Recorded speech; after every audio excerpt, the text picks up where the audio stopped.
今回はリクエストをいただきました今大人気のうるうるネイルを私なりに大人なデザインで仕上げてみました。今回使っていく道具はこんな感じです。今回の主役になってくるのがオーロラミラー、そしてオーロラフィルムを使っていきたいと思います。ではまず色ジェルのカラーから塗っていきたいと思います。このカラーの元々あるカラーなんですけれども、 G の1番というパールが入っている感じのジェルなんですけれども、これそのままですね使ってベースにしていきたいと思います。平筆で通常のカラージェルを塗るの時と同様にですね塗っていってください。このカラーだけでもすごくオーロラ感があって素敵なんですけれども、この上にですねオーロラミラーをやっていきますので、その下に少しつける感覚でですねこういったカラー塗っていきます。では続いてオーロラのミラーですね塗っていきたいと思います。でサンシャインベビーのものを使っていくんですけれども、今オーロラパウダーのすごく人気があって、いろいろな輝きが強いものとか出ているんですけれども、今回はですねちょっと大人な感じに仕上げていきたいので、以前からあるオーロラパウダーをですね使っていきたいと思います。ではまずノンワイプのトップジェルを1層塗っていきます。全体的に塗り残しがないようにきれいにコーティングしていってください。では早速オーロラパウダーこすりつけていくんですが、全体的にですねこすりつけていくときは私メルティのジェルワイプでですね全体的にこすりつけていきます。部分的にやっていくときはチップとかを使っていただくといいんですが、全体的にやるときはですねこういったワイプ使っていただくと便利だと思います。オーロラパウダーだけでもすごく輝きがいいんですが、パールの上にやっている分ですね、さらにこのオーロラ感がちょっと強くなって、本当にテカテカしている感じが素敵だと思います。根元サイドのところはですねしっかりとこすりつけてあげてください。はい、こんな感じです。では一旦これでですねトップジェルでコーティングしていきます。このトップジェルなんですがノンワイプのトップジェルで薄付きでやっていただいてもいいんですが、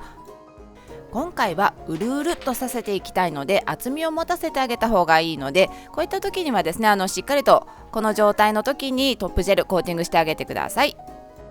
効果が終わったら未効果ジェル拭き取っていただいて、形までですねこの段階で整えてしまいます。ここでしっかりとですね形を整えておかないと、この後膨らみを出していった時にですねただのぼってりとした感じになってしまいますので、形の整えは大事にしていただくといいと思います。では続いてオーロラフィルム入れていきたいと思います。このオーロラフィルムをぷっくらとさせるところにですね入れていくんですが、そのぷっくらをですね今回私は雫のような形にしていきたいので、爪の大きさに合わせてですねカットしていただくんですが、爪からはみ出すぐらいの大きさのものでもいいと思いますし、爪にですねしっかり収まるものでもいいと思います。私はですねちょうど爪に収まるぐらいの大きさにカットしていきます。爪に合わせながらですね調整していただくといいと思います。そして今回ぷっくらとですね膨らみを出していくものをですねネイルタウンのアイシングジェルで出していきたいと思います。結構ですね高さがある感じのぷっくらした感じに仕上げていきたいので、そういった時ですねこのネイルタウンのアイシングジェル結構硬さがあるのですごく便利だと思います。もう大胆に結構な量をですね筆に取っていただいて、それをもう置くような感じでちょっと雫型になるようにですね作っていくんですが、少ない量でちょこちょこ触ると変な形になってしまうことがありますので、できるだけたっぷりめにですね取っていただいて、形を作っていただいて、いらないところを取るような感じでですねやっていただくといいと思います。でアイシングジェルのせていただいたら、先ほど切ったオーロラフィルムですね上にそっと乗せていただいて、このフィルムとジェルの隙間にですね空気が入らないように上からですねそっとピンセットなどでこんな風に押さえてあげるといいです。でちょうど私雫型にしたので、雫のこの先のところがですねどうしてもフィルムがですね浮きやすくなるので、そこのところだけ少しちょっとプチュッと潰してあげるような感じでですねしっかりとくっつけていただくといいと思います。だいたいこんな感じで少しジェルがですねはみ出るぐらいの感じで押し付けてあげるといいかなと思います。で一度硬化していきます。硬化が終わったらアイシングジェルをもう一度ですねフィルムの上から乗せていきます。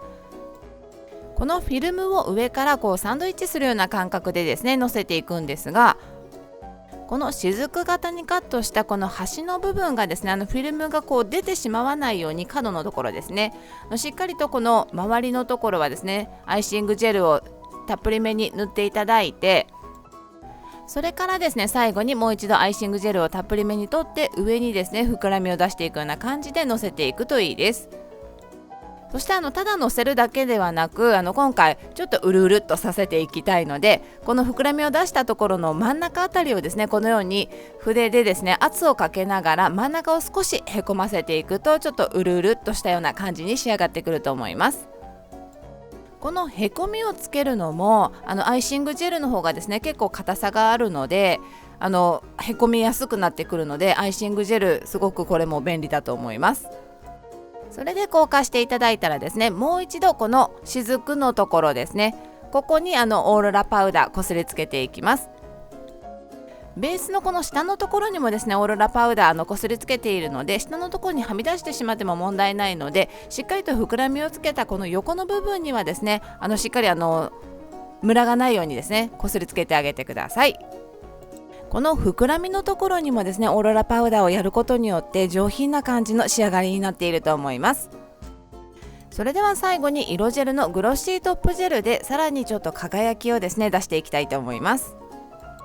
このグロッシュのトップジェル、本当輝きを出すのに今回ツヤ出しでですね、使っていくんですけれども、もうこれは本当に結構輝きが強いので、もうこういったデザインにはですね、もってこいのものだと思います。たっぷりめに塗っていただいて、この膨らみのあるところをですね、ちょっと拭うような感じで塗っていただくと綺麗に塗っていけると思います。で、硬化していきます。こんな感じで大人な感じのウルールネイル、薬指にやってみたんですが、その他中指と親指にもですね、同じようにやっていきたいと思います。初めに薬指でご紹介したオーロラフィルムをですね、入れていくとき、このオーロラフィルムどんなものでもいいと思うんですけれども、これもいろいろなタイプのものがあるので、輝きが強いものとかも結構あると思いますので、やっぱそういったものによってですね、また仕上がり方が変わってくると思うので、今回私のサロンにもですね、オーロラフィルム2種類のちょっと輝きがですね、違う感じのタイプのものがあったので、せっかくなので中指親指はですね、もうちょっと輝きが強いオーロラフィルムを使ってみました。全部の指を統一感を出すような感覚でですね、同じ膨らみの出し方にしていただいてもいいと思うんですが、今回せっかくなのでいろいろな形のをですね、作ってみたんですが、中指はちょっと細長い感じのもので、真ん中がへこんでいる感じですね。そして親指は根元のあたりに膨らみをつけてみました。いろんな形でプルンとした感じ、うるうる感をですね、表現できると思うので、これも必ずこれといったことはないと思いますので、自分のお好きな感じの形のものでですね、楽しんでやっていただくといいかなと思います。もっと輝きが強いものとかすごくクリア感がですね、生きている感じのウルールネイルというのもあると思うんですけれども、私は上品な大人な感じの仕上がりにこんな風にですね、仕上げてみました。いいねと思ったらいいねボタンお願いします。そしてぜひチャンネル登録もよろしくお願いします。膨らみを出してオーロラミラーでうるうる感を表現していくうるうるネイル。この膨らみのつけ方だったり、あとは膨らみをつけなくても平面でですね、平面の中にこのフィルムを入れ込んで表現していくという方法もあると思います。本当にいろいろなうるうるの表現の仕方あると思うので、自分なりのうるうる感をですね、楽しんでいただくといいと思います。これから夏に向けても楽しんでいけるデザインだと思います。ぜひやってみてください。はい、ということでいかがだったでしょうか。今すごく人気のウルールネイルなんですが、ウルールネイルだけで全体的に統一していただいてもいいと思いますし、そのデザインと何か違うデザインを合わせて楽しんでいくこともできると思います。少しでも参考にしていただけたら嬉しいです。続いて我が家のちょっとした出来事です。先日久しぶりに少しだけ公園におてんばした娘を連れて行った時にどんぐりを拾ったんですけれども、そのどんぐりをきれいに洗って大事にしていたんですが、そのどんぐりをネイルの練習をしていた上娘につけてとお願いをしたみたいで、見て見てかわいいよと言って持ってくるので、何かと思ったら指にというか人差し指の爪にどんぐりがついているんです。本物のどんぐりを爪につけるなんて、さすがおてんばした娘ですよね。そしてお気に入りのどんぐりネイルで着ていた服にこれをリスだと勘違いしているおてんばした娘は食べさせていました。これバンビですよね。かわいい。こんな調子でこんなお気に入りだったんですが、その後人差し指を全く使わないように一生懸命行動していました。指が使えなくなるネイルはなしですよね。以上、そんなこんなのおてんばした娘でした。それでは今回も最後までお付き合いありがとうございました。